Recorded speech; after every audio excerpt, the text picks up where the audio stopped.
नमस्कार फ्रेंड्स, एकताच किचनमध्ये आपलं मनापासून स्वागत आहे। फ्रेंड्स, आज मी बनवणार आहे अंडा भुर्जी।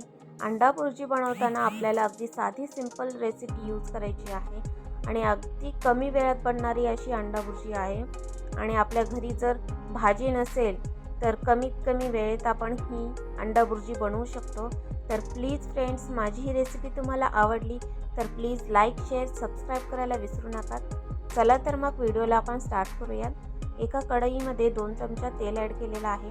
तेलामध्ये आपण हिंगाची फोडणी देणार आहोत। नंतर आपण त्यामध्ये बारीक चिरलेला कांदा ॲड करायचा आहे। तो कांदा अगदी चांगल्या प्रकारे आपण तेलामध्ये भाजून घ्यायचा आहे, अगदी ब्राऊन कलर येऊपर्यंत। नंतर आपल्याला तिखट कसं हवे त्याप्रमाणे आपण मिरची त्यामध्ये ॲड करायची आहे। तर मी मिरची त्याच्यामध्ये 2 मिरची ॲड केलेल्या आहेत। नंतर आपण ते देखील तेलामध्ये चांगल्या प्रकारे भाजून घ्यायचं आहे। नंतर त्यामध्ये बारीक चिरलेला टोमॅटो ॲड करायचा आहे। टोमॅटो देखील आपण तेलामध्ये चांगला भाजून घ्यायचा आहे। अशा प्रकारे आपण टोमॅटो तेलामध्ये चांगला भाजून घेणार आहोत। कांदा, टोमॅटो आणि मिरची हे चांगल्या प्रकारे तेलामध्ये भाजले गेले की भुर्जीची टेस्ट अगदी छान लागते आणि खूपच छान प्रकारे आपली भुर्जी तयार होते। तर बघू शकताय तुम्ही, आपला कांदा, टोमॅटो आणि मिरची अगदी चांगल्या प्रकारे भाजली गेलेली आहे।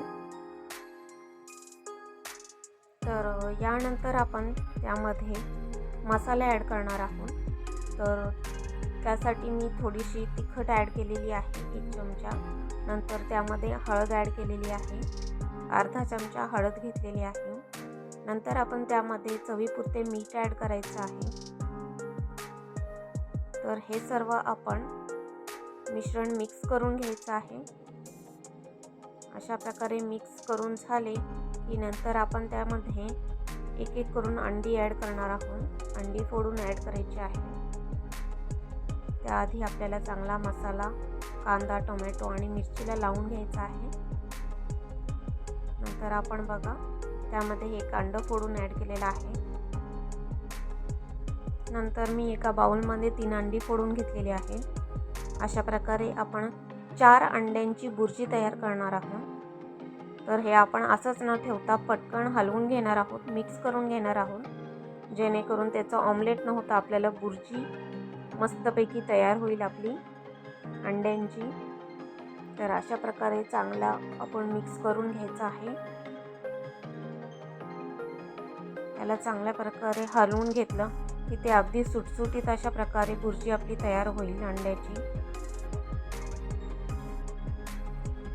सर्व मिश्रण एकत्र करून झाले की आपण त्यावरती झाकण लावून ठेवणार आहोत। 4 ते 5 सेकंद आपण त्याच्यावरती झाकण लावून ठेवू। तर बघा, वाफवून झालेली आहे चांगल्या प्रकारे आपली भुर्जी। तर परत एकदा आपण त्याला सुटे सुटे बनवायचे आहे, म्हणून आपण ते हलवून घेऊयात चांगल्या प्रकारे। अशा प्रकारे आपली भुर्जी तयार झालेली आहे आणि अशी सुटी सुटी आपण करून घ्यायची आहे। नंतर आपण त्यावरती बारीक चिरलेली कोथिंबीर ॲड करायची आहे। खूपच छान दिसत आहे आपली अंडा भुर्जी। आणि फ्रेंड्स, आपली अंडा भुर्जी अगदी चांगल्या प्रकारे खूपच टेस्टी अशी बनलेली आहे। आणि माझी ही रेसिपी अंडा भुर्जीची तुम्हाला आवडली असेल आणि तुम्ही शेवटपर्यंत बघितली असेल तर प्लीज माझ्या व्हिडिओला, माझ्या रेसिपीला लाईक, शेअर, सबस्क्राईब करायला विसरू नका। तर पुन्हा भेटू फ्रेंड्स नेक्स्ट व्हिडिओमध्ये। बाय।